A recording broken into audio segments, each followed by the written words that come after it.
Bismillahirrahmanirrahim.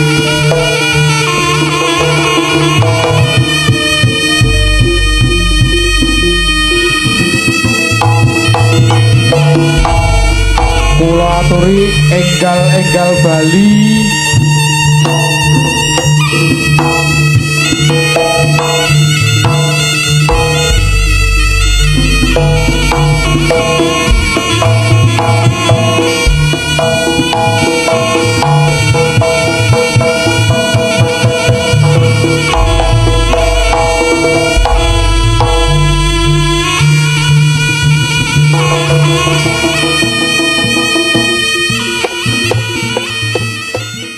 Malam itu, nama Niken Salindri kembali menjadi magnet ribuan orang.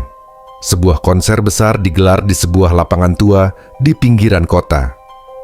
Tempat yang sudah lama jarang dipakai acara besar. Namun entah mengapa, malam itu lapangan tersebut dipenuhi manusia. Lampu sorot menyala terang. Sound system menggema. Pedagang berjejer rapat. Penonton datang berbondong-bondong, seperti ditarik oleh sesuatu yang tak terlihat. Dari atas panggung, Niken tampak anggun seperti biasa. Busana tradisional modern membalut tubuhnya. Rambut tersanggul rapi, senyum hangat ia lemparkan ke lautan penonton. Awalnya, semuanya tampak normal. Sorak-sorai terdengar, tangan melambai, lampu ponsel menyala seperti bintang. Namun sejak lagu pertama dinyanyikan, perasaan aneh mulai muncul. Bukan dari suara, bukan dari musik, melainkan dari arah penonton. Beberapa kru panggung mulai saling pandang. Ada yang berbisik pelan, ada yang menoleh berkali-kali ke arah kerumunan. Karena di antara ribuan wajah yang tersenyum dan bersorak, ada wajah-wajah lain. Wajah yang tidak ikut bernyanyi, tidak bertepuk tangan, tidak mengangkat ponsel. Mereka hanya menatap panggung tanpa berkedip. Seorang kru lighting bersumpah melihat seorang pria berdiri tepat di dekat pagar pembatas. Tubuhnya tinggi, kurus, memakai pakaian hitam lusuh. Wajahnya pucat keabu-abuan dan matanya hitam pekat, seolah tidak memiliki putih mata. Saat lampu sorot menyapu ke arahnya, pria itu menghilang. Dikira hanya kelelahan, atau mungkin mata yang salah melihat. Lagu kedua dimulai. Suasana semakin panas. Penonton makin padat. Tapi kejanggalan justru bertambah.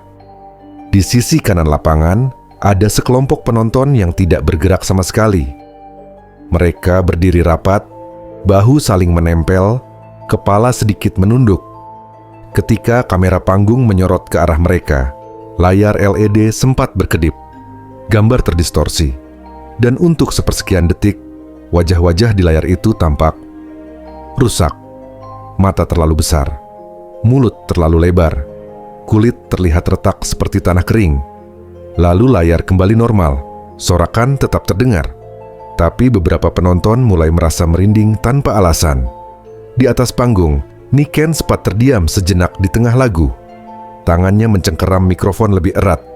Ia menoleh ke sisi kiri panggung, ke arah lapangan yang gelap di luar jangkauan lampu. Ia melihat seseorang melambai, bukan dengan tangan, melainkan dengan lengan yang terlalu panjang, melengkung tidak wajar, seolah tulangnya tidak utuh. Niken menarik napas dalam-dalam dan melanjutkan lagu. Profesionalisme menahannya. Tapi sejak saat itu, nadanya sedikit bergetar. Saat lagu ketiga dimulai, angin dingin tiba-tiba berhembus. Padahal malam itu seharusnya hangat. Lampu-lampu kecil di area penonton mati satu persatu. Dan di kegelapan itu, terdengar suara lain. Bukan sorakan, bukan nyanyian. Seperti bisikan, ribuan bisikan, menyebut satu nama berulang-ulang. Niken, Niken, Niken. Kru sound engineer mendengar suara itu masuk ke mic ambient, meski gain sudah diturunkan.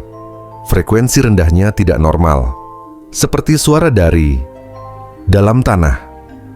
Seorang petugas keamanan mencoba menyusuri bagian belakang lapangan.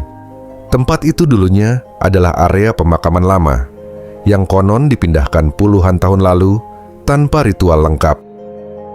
Saat ia berjalan, senter di tangannya menyorot ke arah kerumunan, dan ia melihat sesuatu yang membuat kakinya lemas. Di antara manusia hidup, ada yang tidak menginjak tanah. Beberapa penonton tampak melayang beberapa sentimeter. Kaki mereka tidak menyentuh rumput.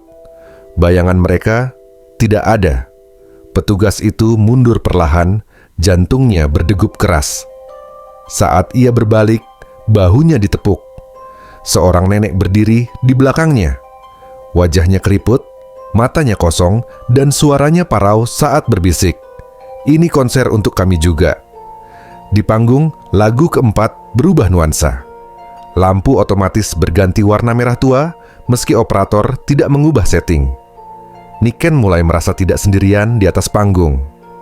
Di belakangnya, tepat di dekat tirai hitam, ia melihat siluet-siluet berdiri berjejer. Tingginya tidak sama.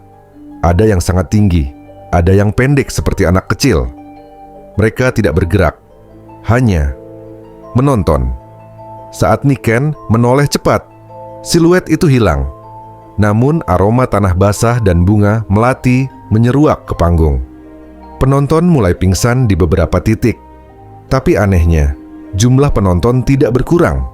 Justru terlihat semakin banyak. Padahal, pintu masuk sudah ditutup. Kamera drone yang merekam dari udara mendadak jatuh sendiri.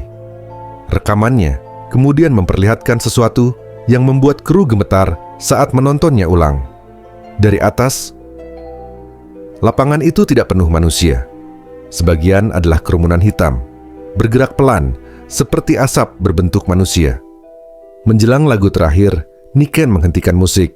Ia menunduk, berdoa singkat dalam hati. Lalu ia berkata pelan ke mikrofon, "Terima kasih, tapi konser malam ini cukup sampai di sini." Begitu kalimat itu terucap, lampu utama mati total. Dalam gelap gulita, terdengar jeritan. Bukan jeritan penonton, melainkan jeritan marah, panjang, menggema dari segala arah. Angin berputar kencang. Debu dan daun berterbangan. Panggung bergetar. Dan lalu, sunyi. Ketika lampu darurat menyala, lapangan itu kosong. Tidak ada penonton, tidak ada pedagang, tidak ada jejak kaki. Hanya panggung berdiri sendiri, basah oleh embun, seolah konser itu tak pernah terjadi. Keesokan paginya, warga sekitar menemukan satu hal aneh. Rumput lapangan itu rata tertekan, seperti bekas ribuan orang berdiri semalaman. Dan di tengah lapangan, tertulis bekas pijakan membentuk lingkaran besar. Konser Niken Salindri malam itu tidak pernah tercatat secara resmi. Beberapa video yang sempat terunggah hilang sendiri. Sebagian penonton mengaku hadir, tapi tidak ingat bagaimana mereka pulang. Sejak malam itu, lapangan tersebut kembali sepi. Namun warga sekitar sering mendengar suara nyanyian pelan di malam hari. Dan jika kau berdiri di sana sendirian, kadang kau akan mendengar bisikan, "Terima kasih, sudah bernyanyi untuk kami."